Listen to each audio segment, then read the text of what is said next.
Welcome Trinidad and Tobago to our News 4 report, a product of the Government Information Services Limited and the Ministry of Communications. I'm Joseph Lopez. Let's take a look at the headlines.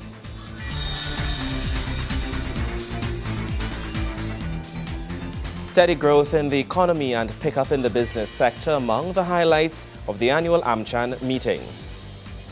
The government takes an initiative on securing the energy resources. And highlights from the Trinidad and Tobago versus El Salvador Gold Cup match. In our top story, a steady growth in the economy and a pickup in the business sector was some of the highlights of the annual AmCham breakfast meeting. This year's theme centered on imperatives for competitiveness and sustainable development. Mushroom growth, that's how Central Bank Governor Joala Rambaran is describing the recent pickup in business in and around Trinidad and Tobago.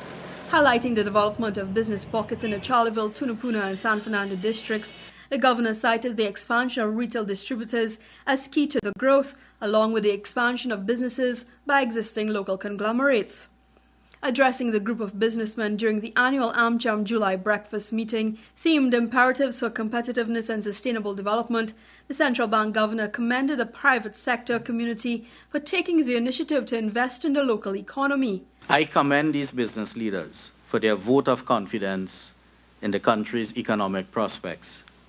At one end of the business spectrum, small firms have been mushrooming in various clusters around the country, including Charleville, Felicity, Tunapuna, Sangre Grande, Rio Claro, and Pinal Debe.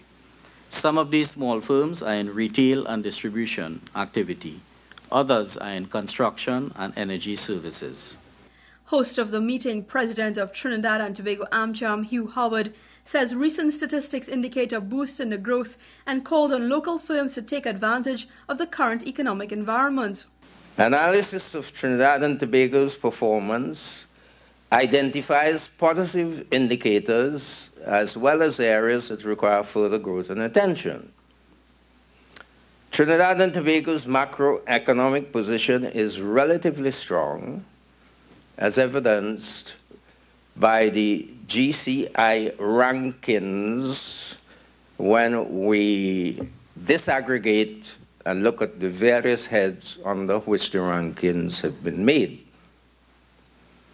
However, as Mr. Michael Porter, in his essay on competitive advantage of nations, states that macroeconomic competitiveness creates the potential for high productivity, but it is not sufficient. Productivity ultimately depends on improving the microeconomic capability of the economy and the sophistication of local competition. But it was the central bank governor who added to the call for businessmen to take their role seriously in moving the economy forward. Since the central bank is not the only game in town, I take this opportunity to remind the entire business community of their responsibilities and urge them back onto the field. My appeal to you is to take a longer-term perspective and invest in people and technology to raise our growth level and to make our growth more inclusive. Play the game passionately, intensely, and fearlessly. Earlier this year, the central bank's monetary policy report for the first quarter of 2013 reported that commercial banks' excess reserves reached $6 billion in March 2013, up from $2.7 billion in October 2012. While over the period October 2012 to March 2013, the central bank took steps to alleviate the surge in liquidity via the conduct of open market operations.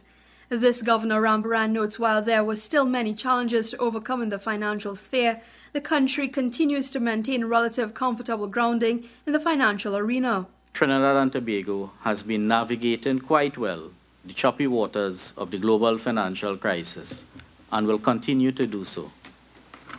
But this is not the message that we seem to be absorbing as a nation. Instead, it is one of a country lurching from one crisis to another. We seem to have a penchant for self-inflicted wounds, looking at our country from the glass is half-empty perspective. I appeal to all of you to look at our economy from a glass half full point of view. This is actually not difficult to do. Growth is consolidating, unemployment is low, public debt is very manageable, and our citizens still enjoy a high standard of living. One issue viewed as critical is the development of the economic sphere and responding to where Trinidad and Tobago ranks in the Global Competitive Index. The Caribbean Center for Competitiveness is poised to play a catalytic role in enhancing regional private sector competitiveness towards sustained economic growth. Spearheading this center at the University of West Indies St. Augustine is Executive Director Indira Sajuwan Ali, who says the answer to this lies in focusing on the innovation sector.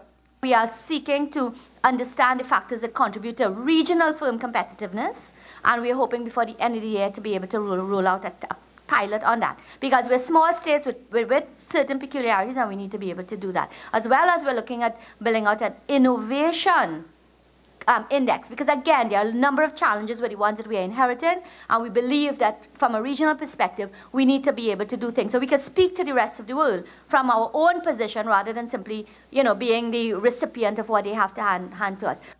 Kimberly Calawan, News 4. Trinidad and Tobago is one of the leading exporters of ammonia, urea, methanol and natural gas.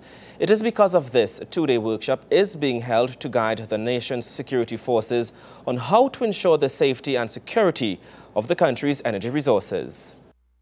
The United States is collaborating with the Ministries of Energy and Energy Affairs and National Security to provide a greater understanding of how to improve safety and security of the energy sector.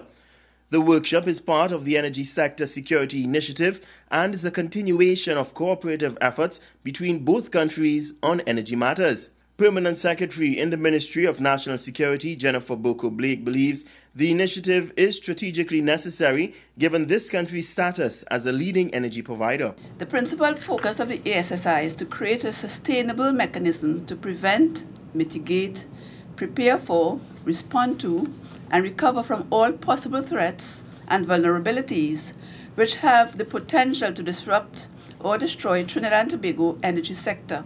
It provides the strategic direction for the security and safety of Trinidad and Tobago's energy sector. Its strategic objective is the prevention and mitigation of any unwanted occurrences within the energy sector. As such, the initiative is intended to ensure that Trinidad and Tobago's energy-based resources and assets are effectively protected against activities that could result in major disruptions occasioned through willful intent, accidents, or natural disasters. She explains the objectives of this particular workshop, which is planned to be just one of many. 1, to ensure critical energy infrastructure protection and provide a secure energy sector environment. 2, maintain, manage a networking arrangement for information sharing and mutual assistance between government and non-government agencies. 3, build lasting relationships and sustainable agreements and processes that would enable early detection, prevention, and response to threats and hazards. And 4, develop and maintain competencies and capabilities to detect, prevent, mitigate, respond to, and recover from all possible threats and hazards against our nation's energy resources. Mrs. Boko-Blake points out that a lack of investment in energy security can have devastating effects on any country were to find itself facing a security threat or natural disaster. It is without doubt that such occurrences could result in major losses to life and property. In addition, relationships with major trading partners could be seriously impaired, resulted in debilitating effects on the nation's social and economic security. It is critical, therefore, that the government of the Republic of Trinidad and Tobago commits to creating an environment to preempt any such eventualities. Gregory McBurney, News 4. Up next, the My Part orientation. Stay with us.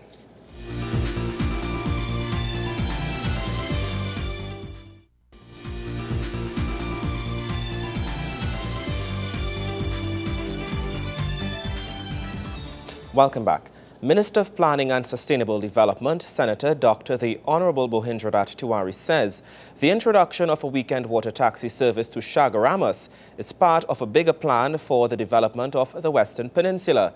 Speaking on board the vessel at the launch of the service from Port of Spain to Chaguaramas, Tiwari said talks on the service to Chaguaramas had been going on for the past 10 months, and he was glad that it finally happened. The minister says his ministry is building things for people to do in Chaguaramas. This initiative started a few years ago, and he adds this is part of a whole plan. The minister says the boardwalk is one of them, and the team is going to create a whole pedestrian and cycling area. He also said arrangements have been made with the Ministry of Works, and it is going to open up all sorts of possibilities. So that you can take the water taxi. You can spend the entire day. You can have a million things to do. I'm exaggerating by the number, but what I mean is that you have plenty of things to do. You will not be bored. The place is serene. It is beautiful. It's on the ocean front. It is green.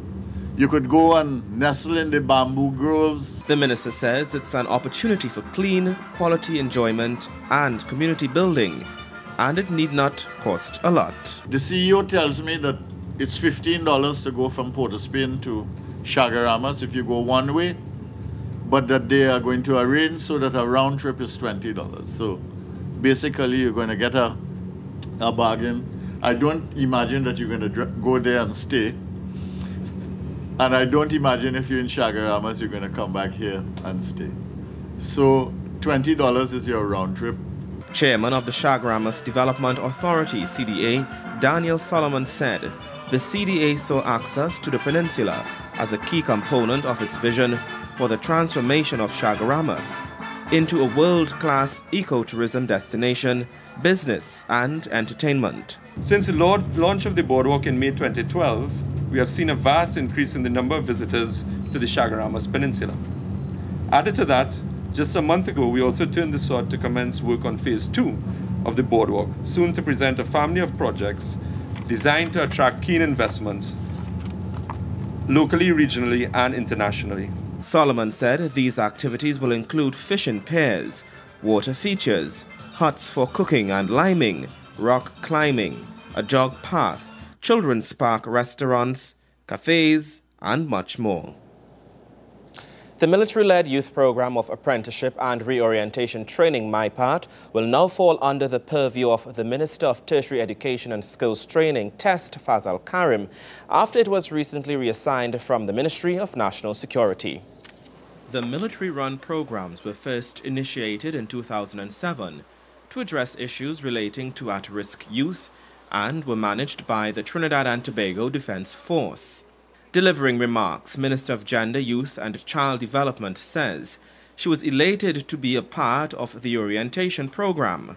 She told audiences how the program was conceived and how it expanded across the length and breadth of the country. I sat in the cabinet one day and heard when Prime Minister was talking about what are we doing with our young people. And Minister Karim said, Prime Minister, you know, we have this MyPart program, but it's only in Morsika, and it will take us some time to extend this program throughout Trinidad and Tobago. And I listened to the discussion, and afterwards I said to him, I said, Faz, you know, we have some youth camps under Ministry of Gender, Youth and Child Development, and they are underutilized. Minister Marlene Coudray noted that it was from this junction words were put into action. And not being someone to sit down, Minister Karim said, let's go on a tour. So I think we had a whole bus. When I looked, he came with a bus full of people, all the directors under all the various divisions of the ministry. And we went to first to Presto Youth Camp, and then we took to Chatham, all in one morning. And we looked at the facilities, and he was asking the advice and guidance of his top management people, and they all agreed, yes, we have room. Delivering the feature address, Minister of Tertiary Education and Skills Training, Fazal Karim, thanked the Prime Minister for the reassigning of the program under his purview. Let me from the outset as well thank and congratulate the Honourable Prime Minister, Mrs. Kamala Prasad Bissessa, for allowing the realignment of programs and this one in particular, from the Ministry of National Security to the Ministry of Tertiary Education and Skills Training. The program, he said, was designed to restore some level of realignment or recalibration of both character and competence of its participants. Minister Karim says the military's involvement in the programs spoke to the organization being professional and modern and a nurturer of the patriotic spirit and a leader in building character.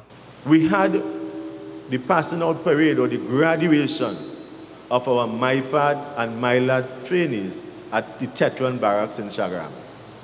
And I told the chairman of the NASC, I said I would like, therefore, on the next Saturday, 1 week from today, without any loss of time, that we should commence the new program in this venue and elsewhere.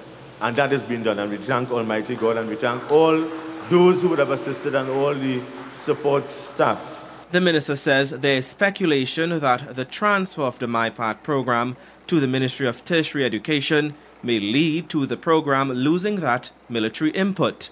Minister Karim gave these assurances. I want to tell you and I want to give you the unconditional guarantee that this program will never, ever be compromised in its delivery. Never. As a matter of fact, the reason why we had a delay in starting this program is because we wanted to ensure that we had all the arrangements for the residency aspect of the program. Up next in sports, TNT Gold Cup opening match. Stay with us.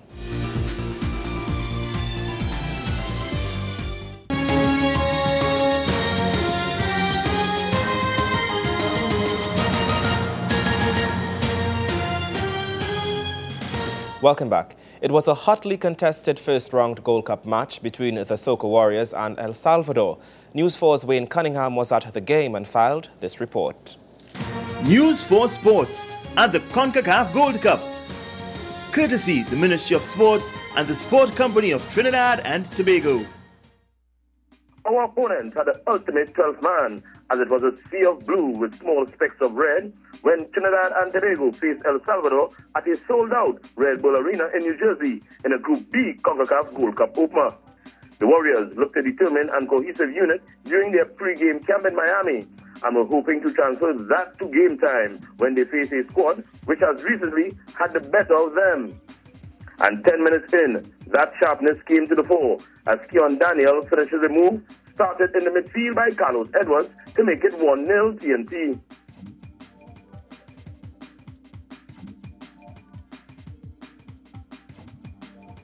Kenman Jones did have a gilt-edged chance to put the Warriors further ahead, but it did not materialize. Instead, it was El Salvador who restored parity with a blistering dead ball kick. Kevon Carter conceding the free kick on top of the area, and Rodolfo Zayela curls it past Jean-Michael Williams with some venom to make it 1-1 in the 21st minute. The teams went in even at the half, but the Warriors were lucky for that score as they lost concentration in the last 10 minutes of the half and escaped in the 42nd minute when Rafael Burgos struck the far upright from a tight angle. Denzel Theobald and his men regrouped well in the second half and did have their chances to go ahead. But it was Zayela once again for El Salvador in the 68th minute as he scored his 15th international goal, which was headed in after a penetrating run from Darren Surin, who was causing TNT endless problems on the right flank. That is when the Warriors' pre-tournament determination arrived at the classy MLS arena, as the equalizer looked always on the cards. It took a brilliant ball from easily TNT's best locally based player, Jovan Jones, who was playing in defense away from his central midfield comfort zone. That pass found Kenman Jones, and he destroyed two defenders, which included El Salvadorian captain Victor Toquitos. 2-2 the score.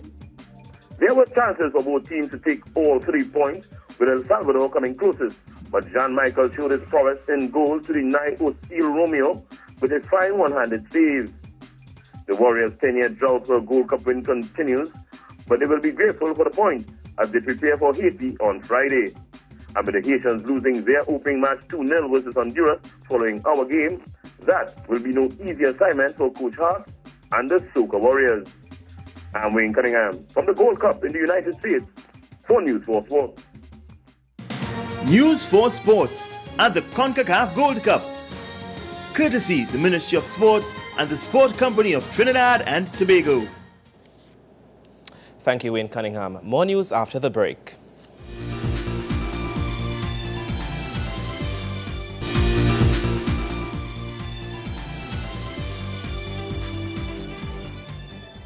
Thank you for staying with us.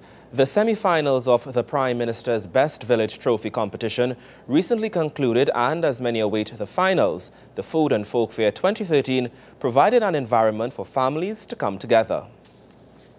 It is my pleasure to declare the 2013 Food and Folk Fair in this our 50th year of the Prime Minister's Best Village Trophy competition officially open. The annual Food and Folk Fair took place on Sunday, July 7th at the Queen's Park Savannah, Port of Spain, the theme of which was Turn Down the Pot and Make It a Family Affair. A calendar event for the Ministry of Community Development and the Prime Minister's Best Village Trophy competition that saw hundreds of persons make their way to the venue to view the many booths on display, try the local cuisine, and enjoy the entertainment and other folk competitions. The objective of the fair is to bring together the people of Trinidad and Tobago to showcase and encourage the indigenous traditions and creativity through local foods, local craft, and indigenous performances. The culturally significant event allowed villagers the chance to display handicraft and other decorations for sale to the public in a bid to raise funds for their respective groups as they prepare for the main competitions under the Prime Minister's Best Village Trophy Competition 2013. Nikolai Edwards, News 4.